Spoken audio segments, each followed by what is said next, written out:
Honestly, though, with L and L. This is Lauren and Lorie. welcome back, guys.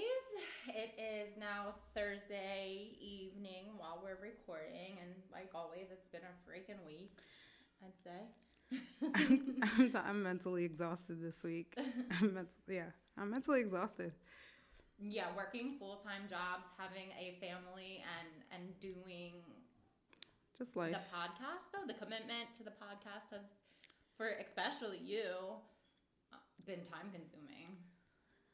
It is. Yeah. I mean, that's not like, since I enjoy it, I mean, I don't feel like it's like Work. Yeah, it's not work. It's actually like it's not that bad. It's just days are long. Getting up 4:45, 5 o'clock sometimes. Then sometimes I don't sleep. Yeah, I have to tell you that getting ready to come and record tonight, I get excited for it. Like, I get excited for this hour of discussing things with you, and I look forward to it too. Yeah, it's a good time. It is. It is. Yeah. It's enjoyable. It's a good time.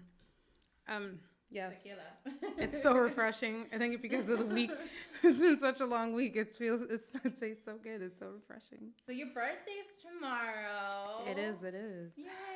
It is. Do you have any exciting plans? For tomorrow, I don't have anything set in stone besides Michael wants to go for drinks once he gets out of work, which is like at 10 something at night. Tomorrow night. Yeah, okay. Once he gets out of once he closes. Saturday I have plans. I don't know what they are. Game night. Right? That's after a day of stuff that's planned that I don't know about. Carlos is planning that. Okay. Yeah, and then game night, yeah. Well, that's something to look forward to. Yeah. I have a wedding to go to, as you know, so I'm so bummed that I can't join in on the festivities. Yeah. I feel like I'm not being a good friend, actually. You're fine. And they were prior obligations. I'm looking forward to the wedding, too, mostly because it's a really good excuse to get dressed up. Yeah, that's always fun. Yeah, it'll be a good time. Yesterday, my sister and I went to Adagio, that place over on Pembroke Road, for clam night. Clams are ridiculously good. I think $3.99 a dozen. Oh, damn. That's super cheap. But I was starting to tell you before we were recording that service is awful.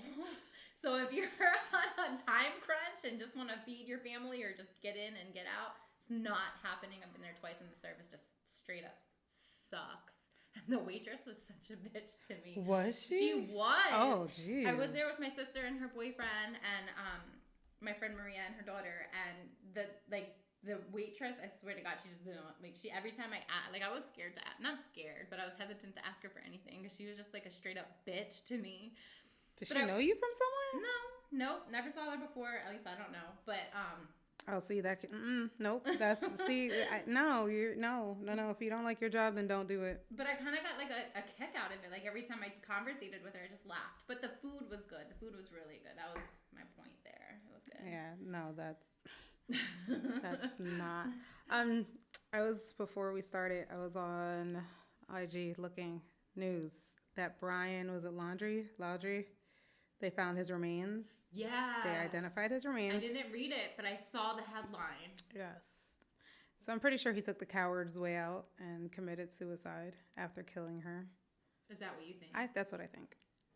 That's definitely what I think. Because he was alive. He was alive. So what happened? Right? Yeah. Like What happened? What happened? But it's so crazy because it's a whole another freaking conversation. But the way the law works and the way the system is designed, like, that's common sense to most of us. So it's really interesting to see how this is going to play out with the attorneys being involved. Like, how they're going to make this look, or... Wait, is there even going to be a case? There's nothing they can do. Yeah, he's dead. right. He's dead. So that's it. Like, they can investigate. They investigate how they can figure out how he died because they can figure out anything these days. But then that's it. There's nobody to... unless his parents helped him, which I feel like they did in some way, shape, or form help him. And I understand mothers love, parents love, but at the same time, I know it's hard to say because I'm not in the position, but if I know my son possibly killed somebody, don't. I want to say I wouldn't help them escape it. Like, deal with your consequences. Yeah, like there's those are the consequences consequences for to your everything. actions. Yeah. Yes, deal with, like, here we are. I will stand by you. I will be at court with you. I'll put money on your books. I'll come visit here, you. yeah. Yeah, I'll be here, but you need to deal with what you did. Like, that's just what, you know. I just had that conversation with Julian, my oldest son, yesterday. He tried to play the cards where, Mom, you're doing this, and Mom, you're doing that, and you don't realize you're doing this, but you make me feel this way. And I won't get into specifics, but he tried to make me feel bad for his current situation. And I had to tell him, like, first and foremost, I'm not your friend. I am your mother, and there's consequences for everything. It could be a positive consequence or a negative consequence. And right now, the things that you're unhappy with in your life is a direct reflection of decisions that you made. Yep. You know, and I think he understands the concept at the end of the day. He's just unhappy with it right now. Yeah. What I tell the boys, excuse me, whenever they're upset, like whenever they do something and, you know, there's like repercussions to it, I'm like, and they have a little attitude, I'm like, who you mad at right now? I'm like, who you have to be mad at right now? Whose mistake, who got you into this position? Right. Me. I'm like, so who do you have to be mad at right now? Me. Exactly. Don't catch an attitude with anybody else in this household because you messed up. Julian told me yesterday, which was so funny, Lorie, and you know me well enough to laugh at this also, but he told me he was scared of me. And I was like, what? Really? What? You're scared of me? Really? Why? Because most people would think I'm not tough enough as a mom. You know what I mean? But it was funny. It was funny. So tough love. That's love interesting. in general, right? Yeah. So we're going to cover love. And self-love. Yeah. What is love? What is self-love? And what does that look like for you guys? This topic was interesting. Like, because we actually did research. This is just not us talk. We did research on love and self-love. And it was interesting to see the different types of love, the different, like, definitions of love, people's different ideas of love, what love can be disguised as or confused as. And it's interesting. It is. I hit you up yesterday, and I was like, it's really interesting to me how, because I've listened to podcasts and I've read some articles and like she said, we did some pre-planning, and I don't think there was a single article that didn't mention toxicity and the difference between real love and toxic love or unhealthy love. So that's what was interesting to me. But I was like, let's not talk about this now. Let's bring this up when we record. Because apparently, from what I gather, is more often than not, unhealthy love is taking precedence over actual love. Right? So what is love? There's so many different definitions. I kind of came up with my own, but what did you find in your gatherings? What love is? Like, I can give like the actual like textbook definitions, which I did look up, and you know, you guys all know it's a noun and a verb. So as a noun, it could be an intense feeling of deep affection or a great interest and pleasure in something. Or as a verb, it's to feel deep affection for someone or like or enjoy very much. Textbook definitions of love. And I was reading up on that and kind of comparing my thoughts and notes, and it broke it down in 3 segments. Like is when you have positive feelings towards somebody or feel a positive way towards someone when you're around them.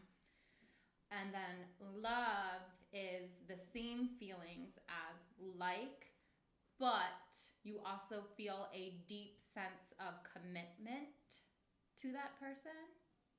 And then funny, but the difference between loving somebody and being in love with somebody, according to what I'm reading, is literally the only difference is that there's sexual intimacy involved. Yeah, it's like a sexual attraction or something. I don't agree with that. Well, I don't know if I don't agree with that. Because,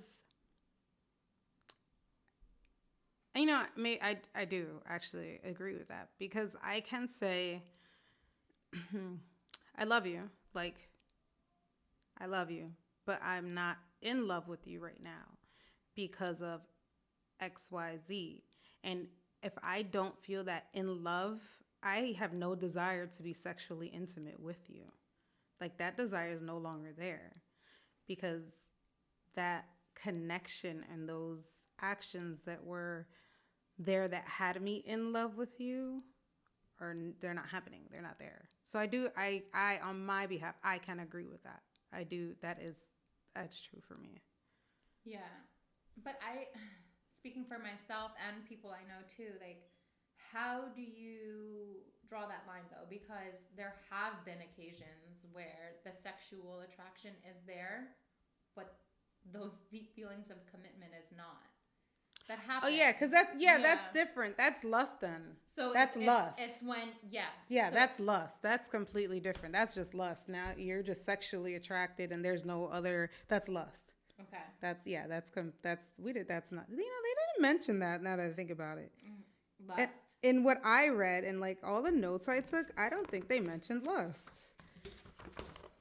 I was listening and reading up on it about lust, and it was mentioned often. I think, especially with men, that lust is there more so than with women. That's just my personal opinion. But the lust phase is where you have that initial really deep feelings, but they fade pretty quickly as well. Right? Yeah, because it's normally physical. Lust is normally physical. Like, it's all physical. Lust is dangerous. It is. All right, it's back on. What were we talking about? Lust? Yes. How it can be dangerous. Yes. Are we recording? Okay. Yeah.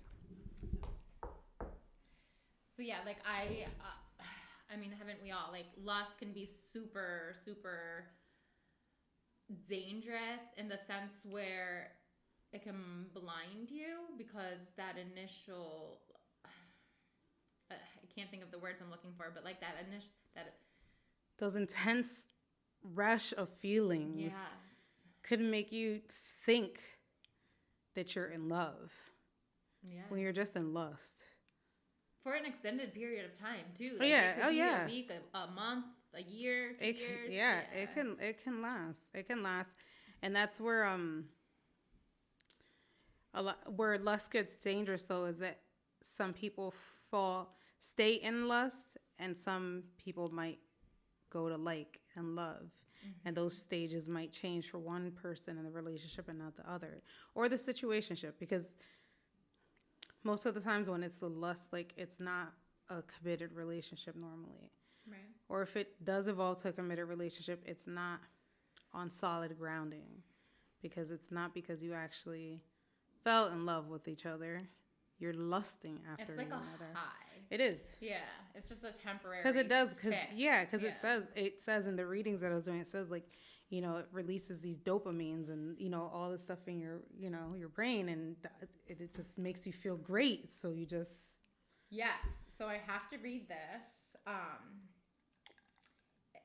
To what you were just saying, I was reading, it said actual love, though, releases those chemicals within your body. And so this is why love is, like, necessary. Not necessary, but this is why we need love. Because in my readings and listenings, I've learned that it's human nature to need love because it's overall fulfilling if it's done the right way. But actual love and those feelings releases those good chemicals that are similar to cocaine. Yeah. The dopamine in your brain. Yeah, everything. Yeah, you get that high when you're in love, when you get that love. And that's why, like, a lot of people, like, you'll see, like, they're just happy. Like, why are they just, they're in, like, it legit love, though. They're in love.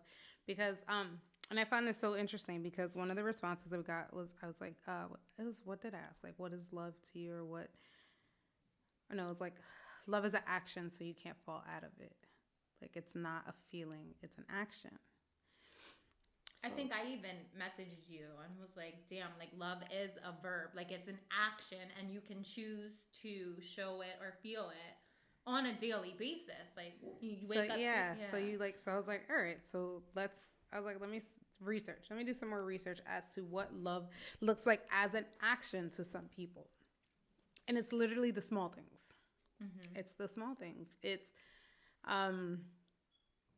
as let's see, like getting your girl her favorite Starbucks drink on the way home, or waking up before her and having it there when she gets up, or or your guy needs teas and you go grab him some on your way home from work one day. Just the small things. Like, it was stuff like that were just like actions. Like that's how you showed your love, like through your actions. And everybody sees that differently. The different love styles. There's how many?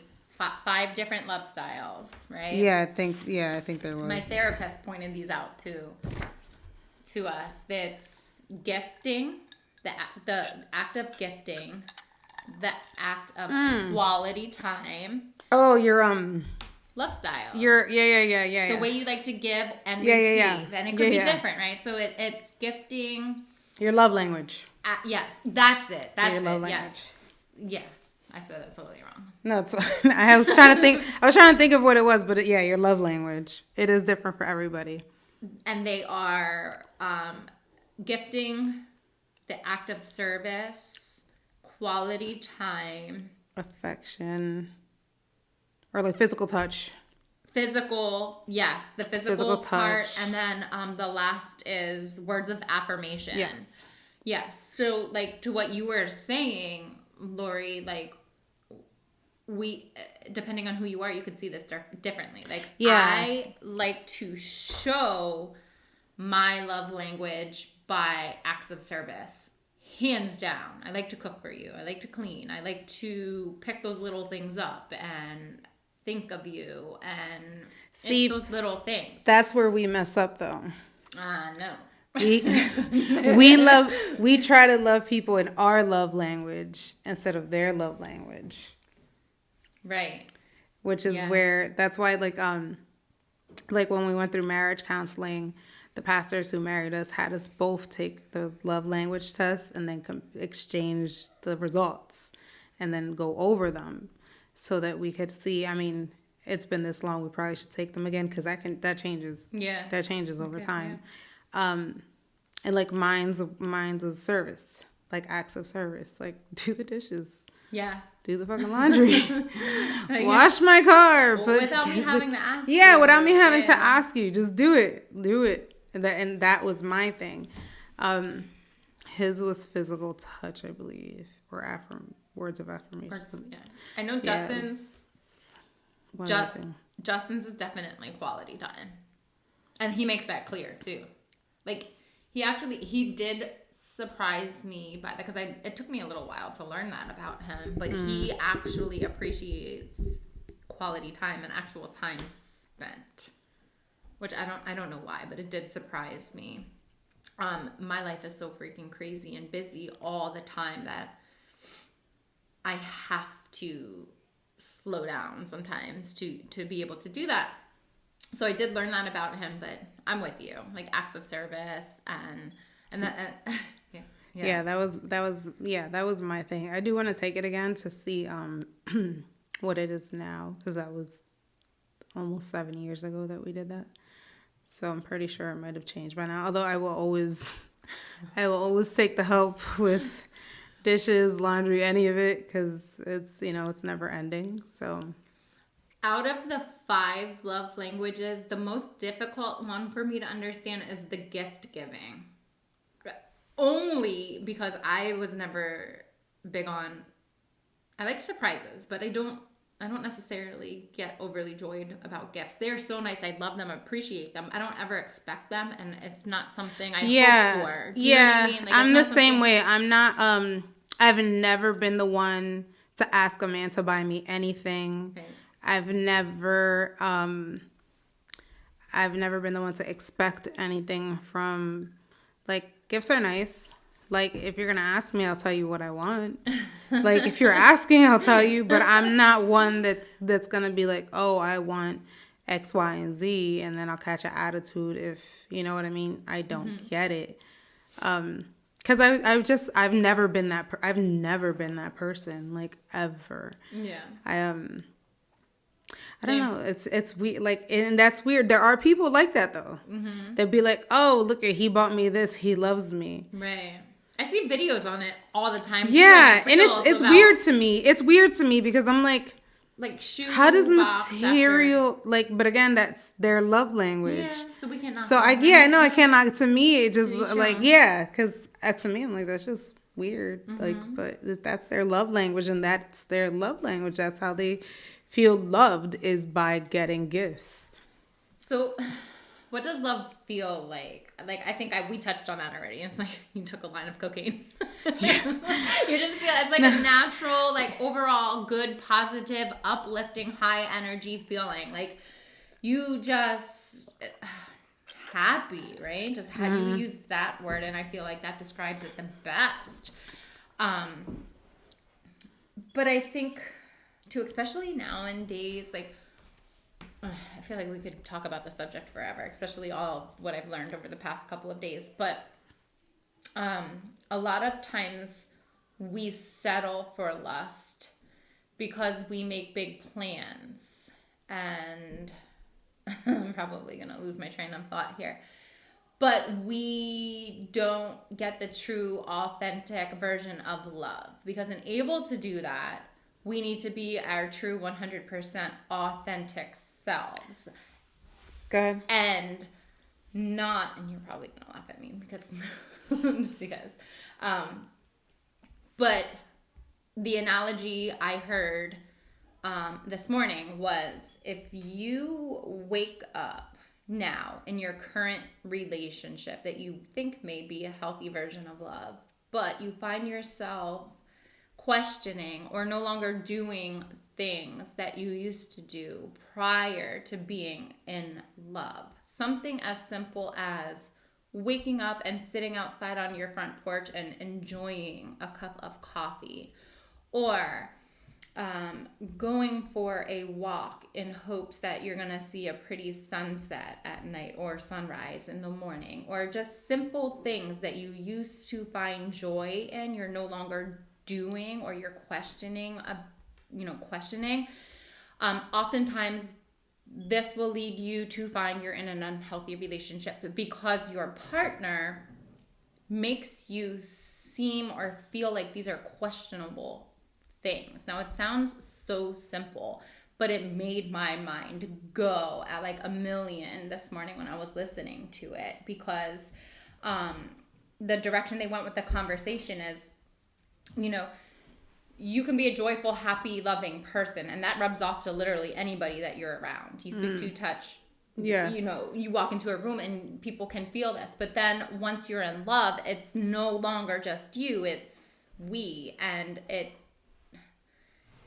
changes. It changes the way you are, and it can change in one of two directions, in a healthy way or an unhealthy way. And what I'm finding in most studies is that probably 80% of us are in unhealthy relationships at this point. Mainly because it's not a true, authentic 100%. This is me, this is what makes me happy, and you love this about me, and this is you, and this is what makes you happy, and I love this about you, and it just works. Like, that's a rare It is, that's super rare. And a lot of that's where that intertwines with self-love. Because a lot of that, when you love yourself, when you fully have enthralled yourself in self-love and you discovered yourself, and because when you fully are in love with yourself and you've discovered yourself, and you will not settle, you will not allow you won't compromise, you won't allow certain things, so then you won't allow that type of love to take over you, because that's what happens a lot of time. That is what happens a lot of time. Like you the things you used to enjoy, like, oh, why are you doing that? And or, oh, why do you have to go there with them? Or why, that I don't really like that person. Or, there's these little things. So then you start to question, like, oh, maybe they are that type of way. Yeah. But you never felt that way until this person that you're in love with started to say something about them. And I know for myself, I can speak for myself. I start to conform to not necessarily outspoken things or disagreements, or they don't necessarily have to be outspoken things about things I like to do or things I like to say or dress or whatever we're talking about, but reactions. I start to conform based off of certain reactions. So I definitely have compromised myself in a relationship. Yeah. Definitely. So that it's not, my point is, it's not true. Can't be true love if you're compromising what makes you happy or what brings you joy, even the simplicity in things. Like, it's not. And that's what sucks, because you think that it is. And then when you fall in love with yourself, you then realize, like, this isn't love. Like, that's not love. Like, what I've been experienced, what I thought and I subjected myself to, that wasn't like that's not love. That's not okay. And it's interesting because a few years back, Los and I were going through a tough time, and I was like ready. Like, I was ready to be done. Like, to be done. So although some people say you can't fall out of love, but I did not feel, I wasn't in love anymore. Right. That aspect wasn't there anymore. We weren't doing the little things for one another. That just wasn't there.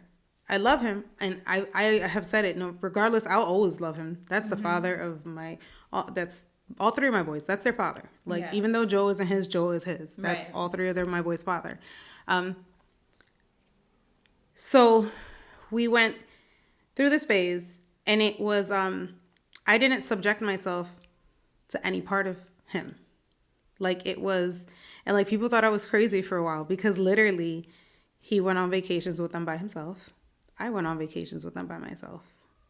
He even took them away for Thanksgiving by himself, and I stayed home with my family. Because I was like, I won't subject myself. At that point, I was like, I'm not going to subject myself. I'd rather my kids have a happy time with one of us than an awkward time with both of us. Right.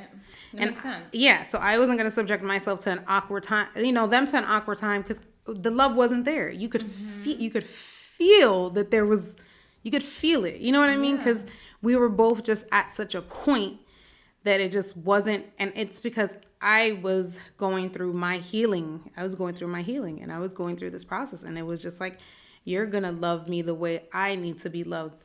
Like, the way I wasn't, like, I had to heal from all my childhood traumas, and I was doing that, and I was doing the work, and I needed to be loved how I needed to be loved. And it was hard for him that transformation, because I was home for years, and I was taking care of the kids, and I was, the house and him, and just, I've always just done all of the things, because I was just, it's what we do. You know what I mean? Like, you just you just do all of the things. Yeah. And then it just got to a point where it's like, I need to take care of me. I need to be happy. I need to do better. Like, I needed to love myself. And I was like, and that's, I will always say, and give him one thing, like, I will always say, he has never, like,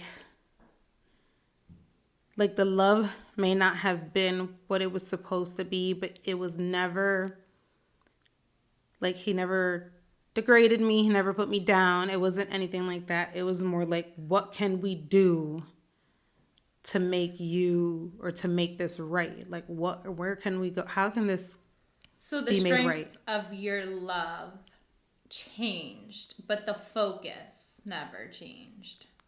I'm sorry, no, that's completely wrong. My focus changed. Yeah. Your focus shifted, but it sounds like his focus became you. Because he saw that there was it was either you're going to learn to love me how I'm loving myself, or we're done. Like, that's what it was. Like, and he chose to. He chose to. Like, yeah, that's what it was. Like, either, you know, we could sign these divorce because I told him. Like, we stood in the kitchen. I was like, listen, it's like $329 to if it's not contested in Pennsylvania to get divorced. Like, and there's no need to contest anything. But because I fell in love with myself. Like, I fell in love with who I was becoming, who I was discovering. Because you have, like, what I learned and all of that was what you didn't realize was trauma or lack of love growing up. You learn as an adult that you missed out on. That it was these things that you know what I mean? So then you have to heal. You have to go through that and you have to figure it out, and you do the work. You do the work. Yeah. So that's where the self-love comes from. And now, like, he'll tell you, like, I'll tell him I love myself enough for both of us. So you could, like, that's just what it is. I love myself enough for the both of us. Like, so you could, like, I'll be all right. Like, I love myself. Like, so I won't settle for anything less than what I feel is being loved in my love language, or the right way to me. So you have noted here, and I was looking on when you sent to me, that there's several steps to self-love. Yes, there's so many. I love them. I was like, wow. I love them, and I agree with every single one of them. Do you want to read some of them out loud? Like, first one, no comparisons. Like, I love myself enough to not give a shit about what anybody's doing on social media, or how much money you have, or what kind of body figure. You know, I love that, and I think that should be number one. It is. It should be, because listen, everybody has flaws, and you may look beautiful on social media, but how broken are you? Yeah. How broken, like, are you okay? Like, you know what I mean? So I'm not comparing myself to anybody. Like, I know all my flaws. Like, I know my flaws. So I'm good with that. That's definitely should be number one. Don't compare yourself to anybody. You don't know what they post is not really what it is, and you don't know what's really going on. Yeah. Don't do it. Not concerned about others' opinions. I love this one also. My mom probably hates this about me. She probably dislikes this one the most.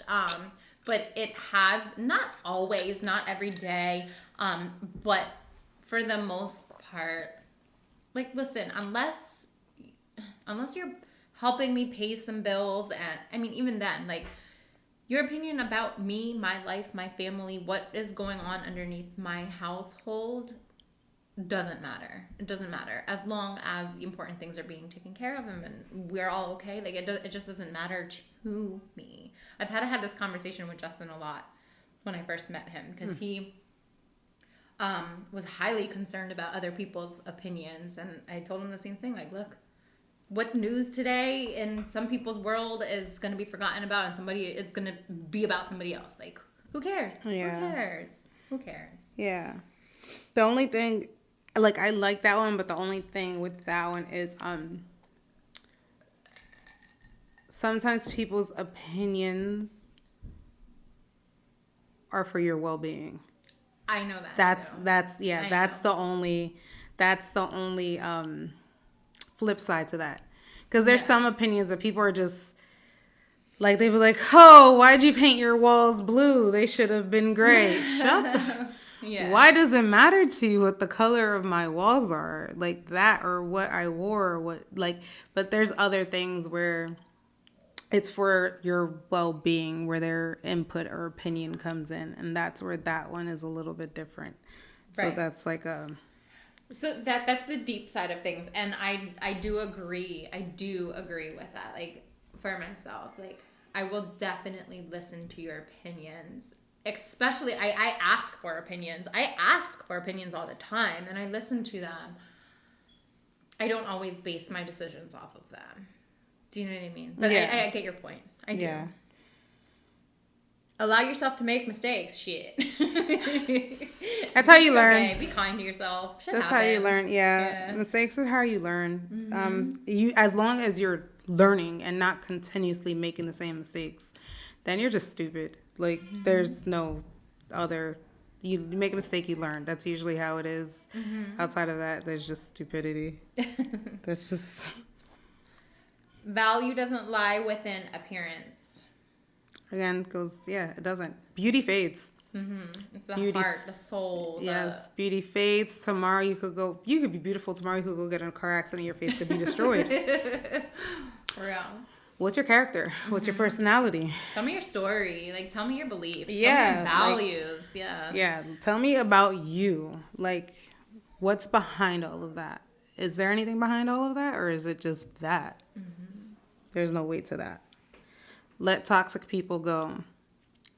I'm big on that. I'm good on that. I haven't talked to my sister in 2 years because of that. Yeah, I feel no need for toxic people in my life. I will remove people. I will stop talking to people. I will distance myself from people. It's not good for your mental health to have toxic people. Or anybody around. Yeah, or anybody else's. Like, Anyone. Yeah, there's no reason. Toxic people don't bring value into your life. There's literally no value. There's none except stress. They're stressing you out. They're just making you unhealthy in some way. Get rid of them. And listen, it's about self-love, right? So toxic people only brings cloudiness to self-love. Like, if you have a person directly involved in your life that's toxic to you and your life, it's making self-love damn near impossible. It is, because it's so much harder than it really has to be. It does, because they'll make a way for you to question yourself. If you're making the right choices, if you're a good person, if you did the right thing, or whatever the case may be, they'll throw little jabs or say little things. And why are you here? Why are you here? Why are you here? Bye. Go. You don't need to be here. Process your tears. Fears. Tears and fears. Probably. Yeah. Like, girl, you're crying. Why are you crying? Or fears. I say a good cry in the shower is always great. That's always great. Process your fears. You do, because get to the root of that. Yeah, get to the root of them. Figure them out. Figure out why. Why are those your fears? And then deal with that issue, because there's a lot of unsettled, unsolved trauma that people bury under for years. Therapy. That's interesting. I need to bring that up to my therapist. Like, I've always been scared of the dark. Always. Did you make an appointment? Okay. It's time. It could have been, you never know. There could have been some type of something. Trust yourself to make good decisions. I'm probably the most undecisive person I know. I can be indecisive with simple stuff. Yeah. With simple stuff, I'm indecisive. Like, where should we go eat? What should I do with my hair? Stuff like that. But when it's like life decisions, I'm like, this is what we're doing. This is what, like, and I have the plan. And I'm good with it. Like, let's go. And all honesty, once you once you master self-love, no matter where that big decision or good decision takes you, you can still believe, like, it was still a good decision at that moment. Yeah, at that time, at that time, at that moment. And if it turned out differently than you planned or hoped for, like we have mentioned many times, silver lining. Like, things happen for a reason, and you just go. Like, you gave it a shot. You tried, and if it didn't, okay, at least you tried. At least you don't have any what ifs. Woulda, shoulda, coulda, but you did. So now you know. Take every good opportunity. Don't let these opportunities pass you by. Thinking about how other people are gonna feel, think. Listen, yes, listen. You get a job offer across the country. You don't have anything tying you down. You don't have kids. Bye. Pack your shit, find a place, and go explore. Bye. Go. What are you doing here? Why are you staying where you're at? Are you letting your family who isn't paying your bills, who doesn't come visit you, who doesn't call you, hold you here? Because, oh, but what if, so-and-so gets sick? Okay. Get on a plane and go. Just go. Pack your bags. Get in your car. Take a road trip. There's so many beautiful places to see. Take a road trip. Go. You get those questions from some people like, what do you think you'd be doing if you didn't have kids or if your life didn't turn out the way it did? And I think I would be a nomad with like a backpack. Really? I think so. I would have like nothing, no car, nothing. I don't know, but I would love to be that person. So interesting. With like a backpack full of like shit, maybe some good weed and like energy bars, and just hop on a freaking red eye at dirt cheap. You guys want to send us some weed and protein bars?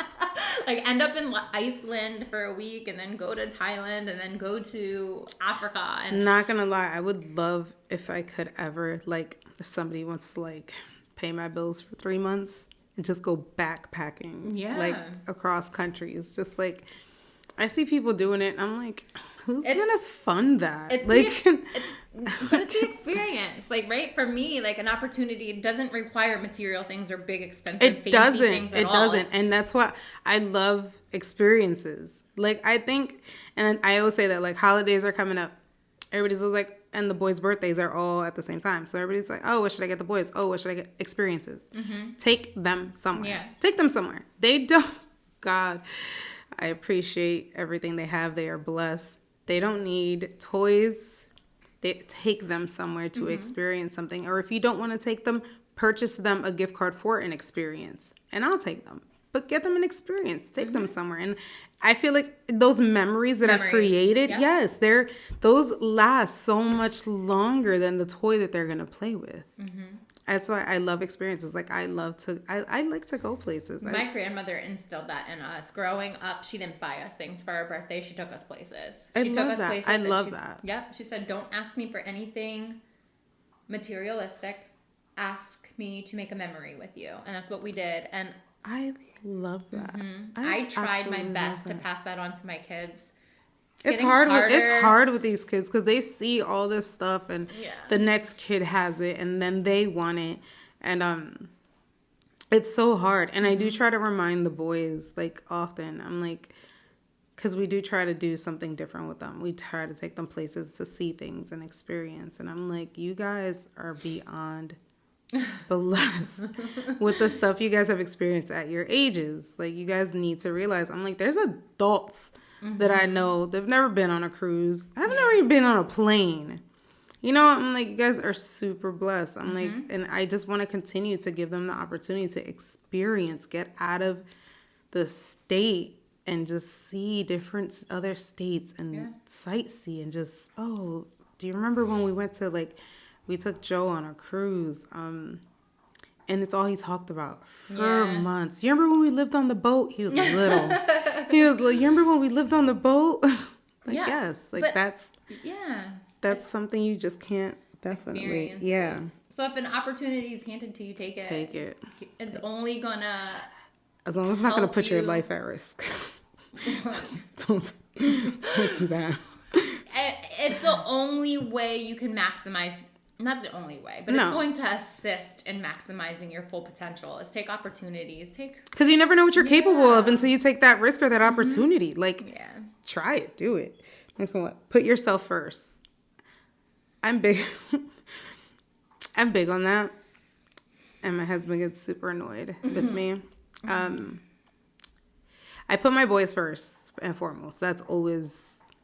And he says it. He's like, it's the boys, and then you, and then he'll make a list, and then just forget about it. And I'm like, no, that's not the case. But I've been working on that. But you do have to put yourself first. Because if you're not okay, if you're not healthy, how are you going to be there for anybody else? How are you going to do anything for anybody else? And I'm the type of person where I will retract. I will back away from people when I don't feel my best, when I'm not 100% myself, so I can get myself together. Right. So that I can come back and be better. Because I can't do anything for anybody if I'm not my best me. So I have to put myself first. Like, I have to recharge. I have to be okay. And then I'll be back. Like, I'll be back. Mm-hmm. I'll see you in a bit. Give yourself a little self-love first, and then yeah. force. Yeah. It's put yourself first. Like, don't worry about, you can answer that call later. You can respond to that text. Put your shit on do not disturb. Yes. Take that bath, read that book, smoke the blunt, whatever. Have the wine. Feel everything. I actually love this one too.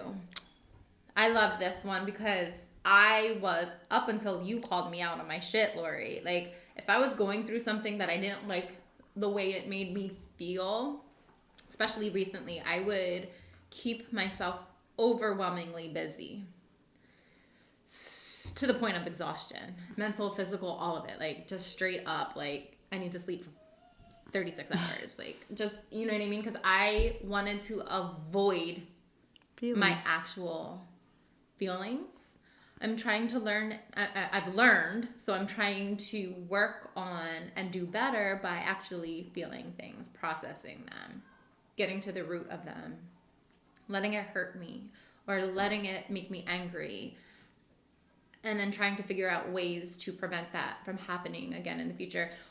Or on the very flip side of things, like, what makes me overwhelmingly happy? Why?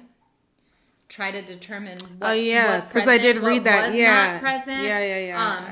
I heard that. But feel things, because the only way you're actually gonna truly know yourself and love yourself is knowing what makes you happy and what doesn't, and just defining your feelings and feeling them and healing from them. Yeah. You know. See, my problem is I feel everything. I feel my everything, and I feel everybody else's everything.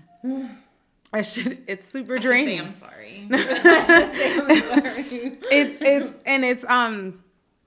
It's crazy. It's crazy how that works. And it's funny because was it Monday night maybe?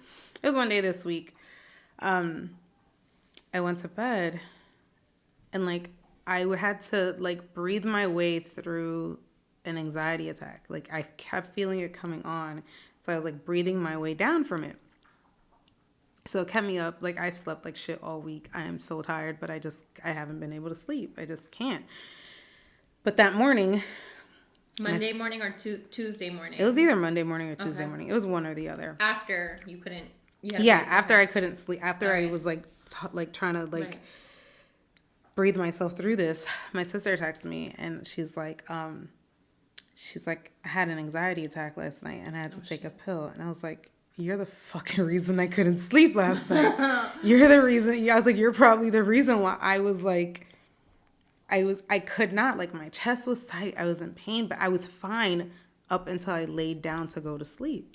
Like, all day I was fine. I was good. Like, so no weird. issues. Nothing was wrong with me. But, and I think I might have told this to you. I have this, there's certain people, like, when they're going through things, I feel like all of their everything. So I've had to learn to, like, separate it, put a boundary up so I can, because if not, I feel this constant weight on myself and this constant, like, pain in my chest. And so I have to put a boundary up and take a step back so I can breathe and, like, not get overwhelmed by this. And it's the weirdest shit. It's the weirdest shit ever. Like that. But it's terrible, and it's terrible. And it's not with everybody I know. It's just certain people. It's certain people. I don't know what's the difference between them and it, like, I don't know what the difference is, but it happens, and it's like it's intense. My sister is exactly like that to the T. Like, my sister will have a full-blown anxiety attack if I call her with some bullshit that's going on in my life. You know, if it affects me or hurts me or harms me or my kids, she takes that extremely personal. And at times, like, she takes it worse than I do. You know? So anybody that my sister, Nikki, God bless you, you're fucking amazing. But anybody that she loves, that's how she responds to their traumas and what they're going through. It's like she's legitimately right there just going through it and experiencing it with you. I think she has learned to deal with that better as well, like by putting up those boundaries and saying, this is your shit, like deal with it. I'm here if you need to talk to me, but this is what you should be doing. I know you're probably not gonna, so yeah. I can't lose sleep over this anymore. Like, she's gotten better with it. I want to feel a little less of everything. I want to feel a little less. I don't want to play anymore. Be bold in public. Being bold. Yeah, that's interesting to me. Because, you know, a lot of people, people I've known for a while, they were like, you're so confident. They would tell me, you're so confident. You're so confident. I'm like, where do you get that from? Like, where do you get that from about me? Because I have insecurities. And I used to, like, before my whole self-love healing journey, like, I was super, even still, like, I'll joke, as you know, I'll joke about myself. Like, I make jokes. I make jokes because everything's, things are funny. But I was not, like, but they would be like, you're so confident. I'm like, where do you get this from? And I think it was Michael was like, it's the way you carry yourself. Mm-hmm. He's like, the way you carry yourself, nobody would know any different. I was like, well, shit. I was like, what are you supposed to do? Walk around with your head down? I was like, the fuck? You can't let anybody else. If you're beating yourself up, you can't let anybody else beat you up. So you do have to be bold in public. You can't, like, let people know that, you know what I mean? Own your insecurities. Don't let nobody else use them against you. Take that shit. Yeah. Like, that's, okay, I know. And what? How would you say I carry myself? I don't know if I know how other people's views of how I carry myself are. Like, I think maybe it's just different where I'm at and my surroundings and my settings. Maybe it's just different. I don't know. What would you're very say? Light. Like, you're light. Like, you're just very airy and just very, like, like, you're just, like, you're not, because you don't have, like, a heavy, I can tell, and you're one of those people, I can tell when you're not right. Yeah, well, yeah. I can tell. Yeah. So, like, normally, but you're normally very just, like, bubbly. Yes. And that's how you normally carry yourself. You're just a very normally high, happy, like, soul. Like, you're just usually very, and you don't seem like you lack confidence. So that was nothing that I never was like, nah, she ain't got. I mean, it's not, like, it's not like you lack confidence in your appearance. Like, I never thought that. Do you know what makes me most uncomfortable? Arrogance. Does it? It does. So, you know, I don't like arrogant people. I do not. Like, if I walked into a room of arrogant men, I would walk right literally out. Start to sweat. Mm-hmm. Like, it makes me extremely uncomfortable, and I don't know why. My first ex-boyfriend, like, the first guy I dated, I swear I was, like, in love with this man. We tried to date 3 different times, but the third time, he was cocky. Oh my God. And I was like, who got you feeling yourself this much? Because I was like, I can't do this. I was like, I legit, it was so dirty because I just ghosted him. Like, it was so dirty because, like, I was in school. This was like, this was way before Los. Like, it was, I was trying to go to school. I had multiple stints in school before I actually graduated. And, like, we had hung out, and then, like, he was just way too much that night. And he knew, I had a math test. So, like, he texted me. He was like, how was the test? I never responded to the text. I saw him out in public, and I was just like, hey. That's how you guys broke up? I just never responded. You ghosted his ass. I just ghosted him because I was like, I can't do this. I was like, this is not, and this was like, and it was funny because he was like, you know, all those years ago you were right, like, men doing what men do. And I was like, yeah, whatever. But I was like, complete turn off. Like, why are you so cocky? I think the arrogance is gross. Is a significant insecurity, and I That's what makes me uncomfortable. But this is what I would love. I think you have a small penis if you're that arrogant. That's just what I think. I know I'm going to take these things, all of those top or bullet points that we just talked about, and I am going to actively practice these because Lord knows I need to do some self-love big time. So I am going to actively practice these things. And I think for our listeners, like if you take just one or two of these and start actively practicing them, you'll get yourself in a really good direction, and end up in a really good place of self-love. And then you'll be able to identify if that person you're talking to, dating, situation, shipping with really loves you, or if it's a healthy love, if it's a toxic love. Like there's even we have this list here, like list of toxic love, what you can look out for. It's like lack of trust, hostile communication, and controlling behaviors, frequent lying. I hate liars. Like I think if you have to lie about it, don't do it. That, and whoever, like if you lie, like the person who lies to you, they don't respect you. Right. They do not respect you. I'll take no give. Yes, that's something. You feel drained. You feel drained because exhaustion. They drain you, and then you make excuses for their behavior. Oh, they only did that because XYZ. Oh, he was just joking. No, if he's embarrassing you in front of people or he's degrading you, that's not love. That's not love.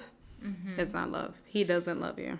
This is a very, I don't know if sensitive is the correct term for me, but so seeing these things and learning about these things more so over the course of the past couple of days is just like so mind-blowing to me, how I can relate to a lot of these things. Like you starting to make excuses for their behaviors. Like I have literally found myself putting distance between myself and people that mean the absolute most to me because I don't want to explain, because I don't want to make excuses, or because and I feel guilty for making decisions which I know are wrong, but yet I have not had the ability to correct it yet, or so forth. But do you know that is all leads to what was the term? It's what narcissists do to get their victims alone so they can control them even more, to alienate them. Yeah, it's what they do. Like that's a tactic that they do. Like, once they get you to that point where you have to make excuses for them, then they get you where you're alienated from your people. So then you don't have anybody you can call on anymore. So it's only them. You only have them to depend on. I would love to make toxic love and defining toxic love or recognizing toxic love a whole other episode. Oh, yeah. Like I feel like these bullet points, my personal experiences, my personal life would make a good story, and I feel like this would be a great entire episode, which I'll probably break down in tears. I mean, is that something you would be prepared to do? Yes, and I'm going to use our podcast to hold me accountable. You guys will understand why she's looking at me like that. Hi. Yeah. Yeah. Because... But yes, so it's serious. Ladies, men, toxic love is serious. And self-love. It does lead to, toxic love leads to bigger issues. It does. It does lead to bigger psychological, emotional, mental abuse. It does. It does. If you don't know the warning signs. The red flags. Like there's the whole memes right now. Like they're funny, but a lot, like some of them are jokes, some of them are true. Mm-hmm.